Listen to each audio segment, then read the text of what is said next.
Alors dans la catégorie effets, après les ajustements locaux qu'on a vu déjà la dernière fois, la base des ajustements locaux, on va voir un peu la base des effets aussi également aujourd'hui.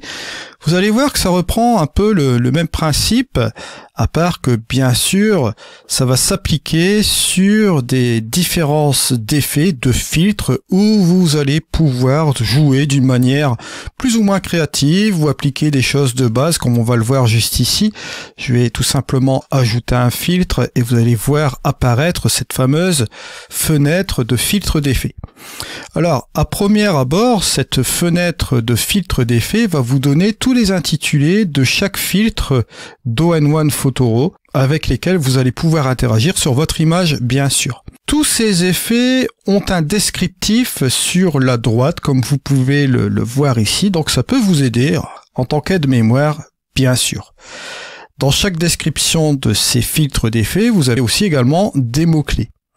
Pourquoi? Pour la simple et bonne raison que vous avez cette barre de recherche que vous pouvez retrouver ici, cette barre de recherche qui va vous permettre de faire une recherche d'un filtre selon son nom ou un attribut de recherche bien sûr. Par exemple, regardez, je ne sais pas moi, on va taper les courbes, ici on va tomber directement sur le filtre de courbe, et si par exemple je tape couleur, juste ici, vous allez avoir tous les filtres qui sont relatifs à la couleur, bien sûr.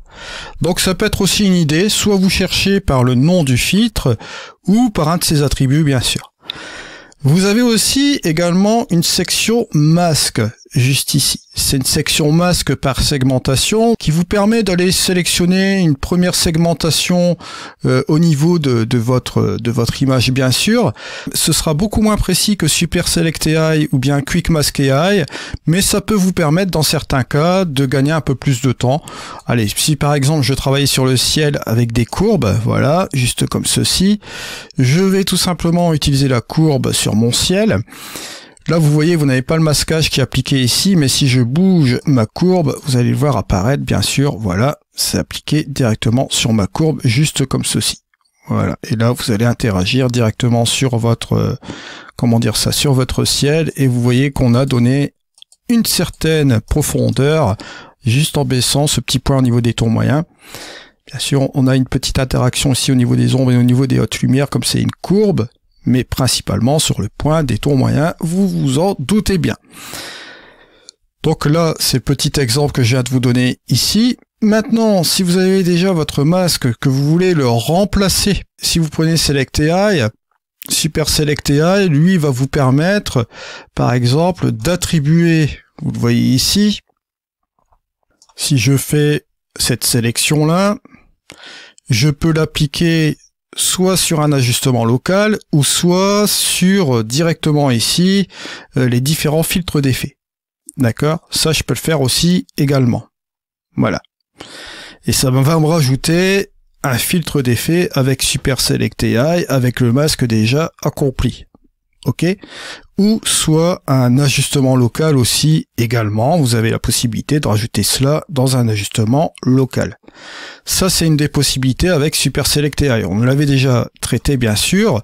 Si vous voulez aussi appliquer cette partie-là que je viens de sélectionner, bon, on va agrandir ce truc-là, de faire un clic droit, vous avez la possibilité aussi de le mettre sur un ajustement local ou sur, bien sûr, un effet. Ça, c'est si vous voulez tout simplement faire votre sélection avant et après, forcément, le mettre dans une catégorie, soit dans les effets, soit dans les ajustements locaux. Maintenant, on va laisser tomber ce Super Select AI. Si j'ai déjà mon masque qui est utilisé juste ici, bon là au niveau de ma courbe, j'ai sélectionné mon ciel. Si je souhaite remplacer mon masque, je ne vais pas passer par Super Select AI parce qu'il va forcément me proposer d'aller dans une catégorie nouvelle. Par contre, j'ai une alternative identique au Super Select AI, c'est tout simplement de cliquer sur mon masque existant. Je vais forcément me retrouver sur ma brosse de masquage, je vais aller dans les attributs ici, et je vais utiliser mon Quick Mask AI. Et là, à partir de cela, si je veux prendre par exemple cette partie ici de mon masque, voilà, juste comme ceci, je traitais de cette partie-là, tout simplement valider cette partie ici, voilà, et bien évidemment, ça va remplacer mon masque existant, et on aura tout simplement ici notre masque directement sur notre effet. Là, je vais effacer ce fameux filtre concernant la courbe. Si je veux, par exemple, appliquer un truc qui est vraiment super bien, si je veux rehausser la couleur, par exemple, je me dis que là, ici, vous voyez que cette couleur-là, au niveau des verts, elle est assez sympa. Je veux, pourquoi pas, rajouter un petit peu plus de saturation, modifier la teinte et ajouter un petit peu plus de luminosité. Vous avez ici une petite pipette là qui est sur le fond. Je vais ajuster la saturation et je vais tout simplement ici, regardez, monter la saturation en allant vers la droite. Mais vous allez noter quelque chose ici, bon, bien sûr, c'est sympa, ça m'a monté la saturation des tons plus ou moins, vous voyez, verts ici, comme ceci, mais ça atteint aussi également le reste de l'image comme ceci.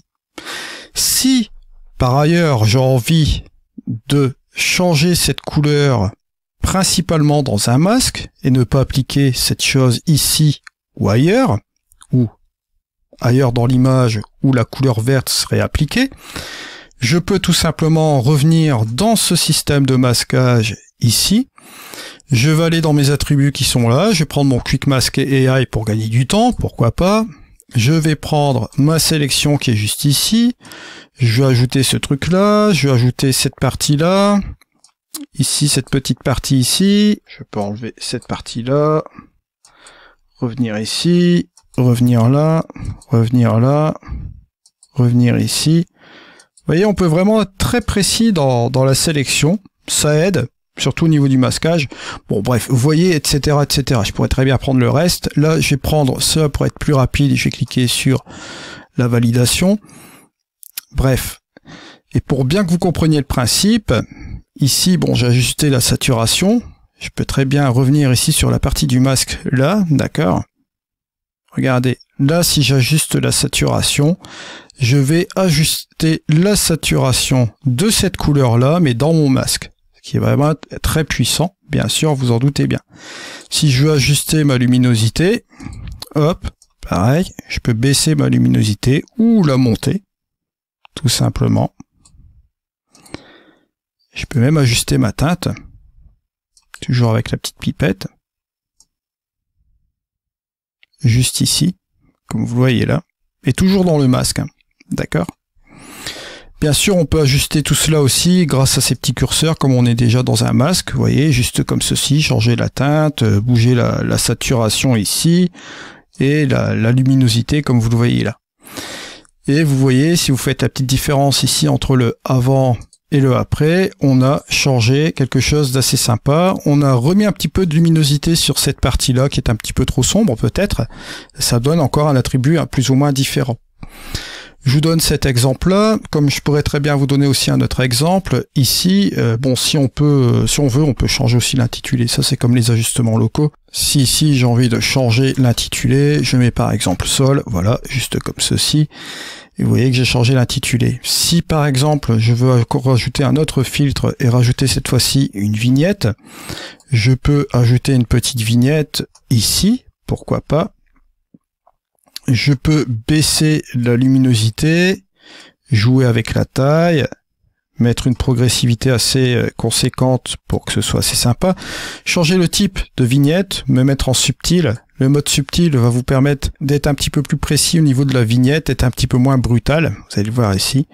Et vous voyez, si je fais la différence avant-après, ça nous donne un petit résultat assez sympa. Si je rajoute par exemple une courbe, juste ici, que je fais un petit point de contraste sur l'ensemble de mon image, pourquoi pas, bon, on peut essayer ça.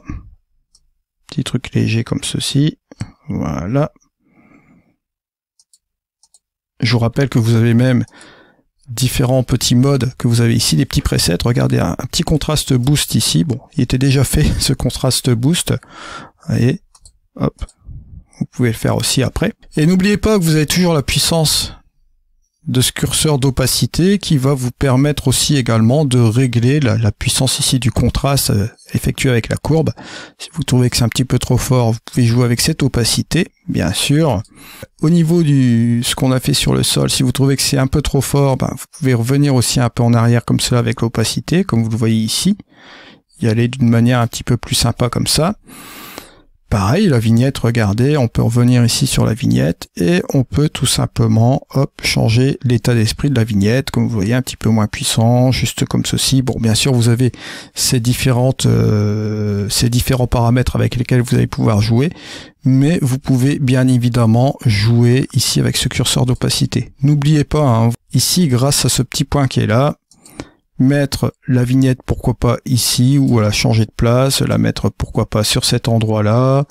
Bref, vous avez toutes les possibilités possibles, bien sûr, et vous pouvez appliquer plusieurs fois le même effet, comme il se doit ici, avec ces différents filtres dans All-in-One Photoro 2024. Bien sûr, n'oubliez pas que vous pouvez aussi changer l'ordre des effets, hein, sans aucun problème. Vous pouvez mettre la vignette carrément à la fin comme ceci, ou revenir bon, ici comme il se doit ici.